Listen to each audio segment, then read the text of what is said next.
Hello everyone, it is me, Canadian Turtle, and welcome to another edition of Turtle Talk. I haven't been making any videos lately because I was so busy, but I just decided to put out this quick video about my artwork so you guys can view something while you wait for some actual gaming videos.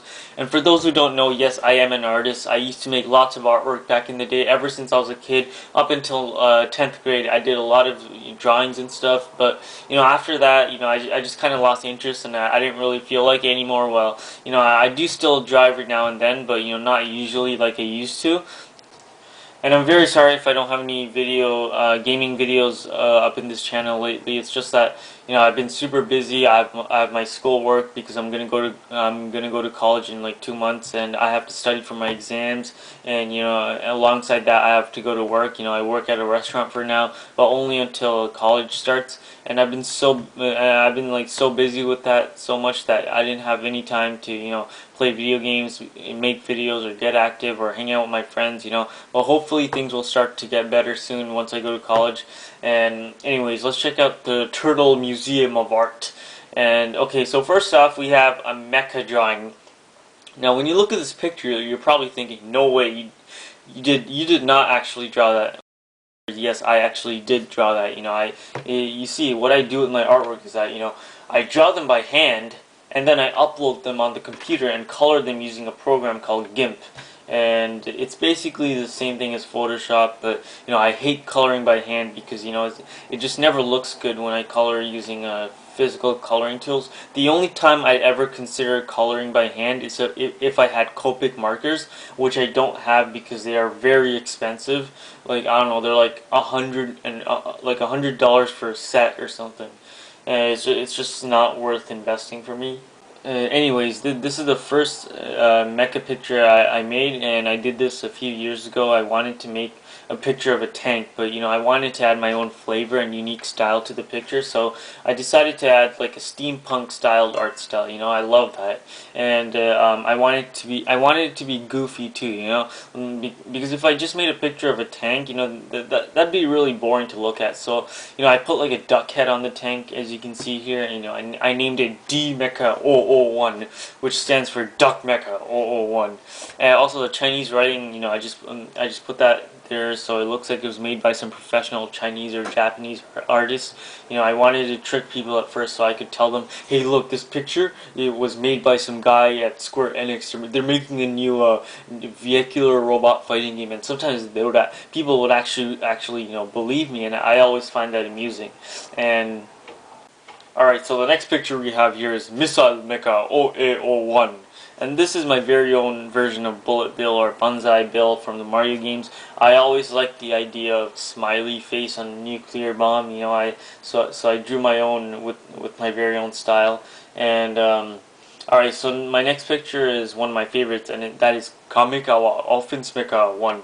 And it is a turtle mecha machine and very effective in nuclear battles. And as you know, I love turtles because my name is Canadian Turtle, because I love Canada and I love turtles, and therefore I had to make this, and there's no way around it. I had to make this. And also I called it Kamikawa because in Japanese Kamikawa means turtle shell, or was it Chinese? I'm not sure. Okay, whatever. Alright, so next we have Double Engine Mecha. It's a dragon mecha with two heads. One is a machine gun, and the other is a flamethrower, and it's very dangerous. So you see, I even wrote here in English for you guys, so you guys don't get hurt. See, it says here, caution. Alright, next is Drill Mecha 002. Now, I love drills. I just think they're amazing weapons. Just ask any of the big daddies from BioShock; they'll show you. Now, as you can see here, this one was made by pirates. Just like the Duck Mecha 001, it has a pirate flag right here. And this one's special attack is that it uses its smoke screen to block its opponent's view, and then when the opponent's not ready, when it's off guard, the drill mecha charges at them with its drill. It's very effective in battle. Alright, now we have this flyer over here. It's actually an advertisement for a nuclear mini bomb. As you can see here, this mecha here, has been blown to smithereens, and it's an instant kill. But it's very expensive though. It costs 150,000 million yen, and in the mecha world, they don't have TVs and stuff like that, so they have to use paper advertisements. And y'all may be wondering, Canadian Turtle, why do you like bombs so much? Are you a terrorist? No, my friends, I am not a terrorist, even though I'm obviously brown. But don't worry, I'm a nice brown person. I've never blown up anybody's house, and I've never attempted to commit suicide bombing. Okay, now for a change of pace. We're done with the mecha drawings, and this one here is a propaganda poster for an alien invasion. This was actually for a school project, and my teacher really liked it. She thought it was really well made. And as you all know, I love alien invasion fiction. War of the Worlds and the Resistance series really inspired me for this one. And if you look here, Vietnam and Canada have fallen into the hands of the UFOs. So you can see here the CN Tower has been destroyed, and now it's time for America to experience the horrific invasion. It says right here, "We need your help now. Together we will save humanity with teamwork." Very dark times, my friends. Very dark times. And next we have my very own fan-made resistance weapon. I call it the Eruptor Prototype 002. It's a very mega powerful flamethrower, very effective against Chimeran enemies. This one is actually made by an American secret government agencies of secret weapons, and it's actually made using some Chimeran technology. Think of it as an arc charger from Resistance 1. But instead of shooting out like a death laser, it shoots out a death flamethrower at high speeds. And our next picture we have is what I call the Starry Night feeling. I love this feeling. I remember when I was a kid, when I used to live back in Toronto, every Friday my mom would drop my brother and I to my friend's house before she went to work, and my friend's mom would babysit us for like 5 hours. And my friend had a GameCube and a Nintendo 64, and he had like all the popular games, and I remember we used to play all their games together. We would play Super Smash Bros. Brawl, Mario Kart, Mario Sunshine, Sonic Adventure Battle 2, and so much more. We would play like non-stop video games for like 5 hours, and then my dad would pick us up, and then we'd go home. And then as we went home, like, I'd look at the sky, and I'd see stars, and it was such a peaceful, beautiful, starry night sky, and it just felt so nice. Like, after spending 5 awesome hours of gaming with your good friends, and then walking home in this nice atmosphere, it just felt so nice. It was a beautiful thing, and that's how I got inspired to, like, make this picture. It's because I wanted to capture that feeling of that amazing night sky in this picture, and obviously my neighborhood didn't look like this. This is just some random house and lighthouse I drew, but yeah, I really miss my hometown. Every now and then I go back and like I visit it sometimes, and I usually visit my best friends that I grew up with there, and we just have fun hanging out the whole day. Okay, so my next picture here is what I like to call the sunny day feeling. I love this feeling. I love when the skies are bright blue and the grass is bright green, and it's a sunny day and there's a nice breeze of wind. That's my favorite weather. I just love that. I want it to be like that every day. It's perfect weather for going outside, getting active, hanging out with your buddies, and as you can see, the lighthouse is the same from the previous picture. And for this one, I really wanted to capture that Hayao Miyazaki art style. If you guys have watched any of the Hayao Miyazaki films, like Castle in the Sky, or Kiki's Delivery Service, or Howl's Moving Castle, then you know exactly what I'm talking about.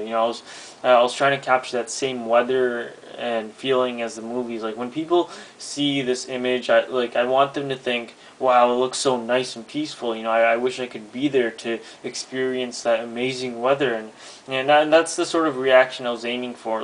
And the Hayao Miyazaki films are always just amazing at doing that.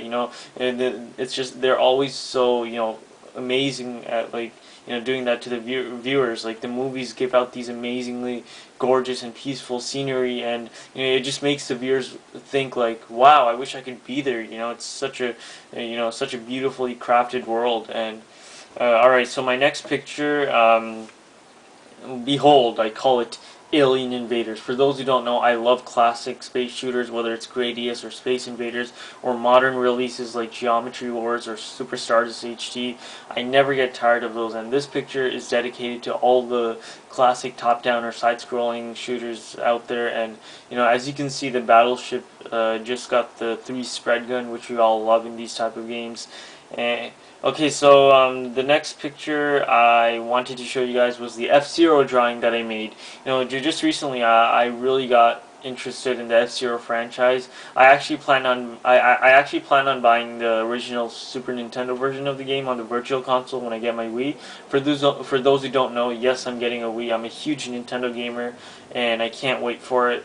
But yeah, for those who don't know, the F-Zero games it's a futuristic racing game where all the racetracks are actually taking place hundreds of feet above the ground, and Captain Falcon is the main character for the F-Zero games. And here I drew my very own F-Zero car. As you can see, it's all busted up and ready to explode. From this picture, for this picture, the message I wanted to send was, I'm not going to give up until the race is finished, even though my car's all busted up and, blown up to shit. Like, I'm not going to give up because, like, I want to end strong, or something like that. That's the message I wanted to portray in this picture. And for a final picture, it's a very special one. It's my latest work of art, my most favorite work of art, and I will show you this in my next video. Why? Because I have a special announcement to make regarding the XTheAverageGamersX channel, and it's our very own Resistance Fall of Man community tournament with the prizes, and you're all welcome to join. Details will be in the next video. Stay tuned, my fellow gamers. This is your host, Canadian Turtle, and you've just been Turtle Talked.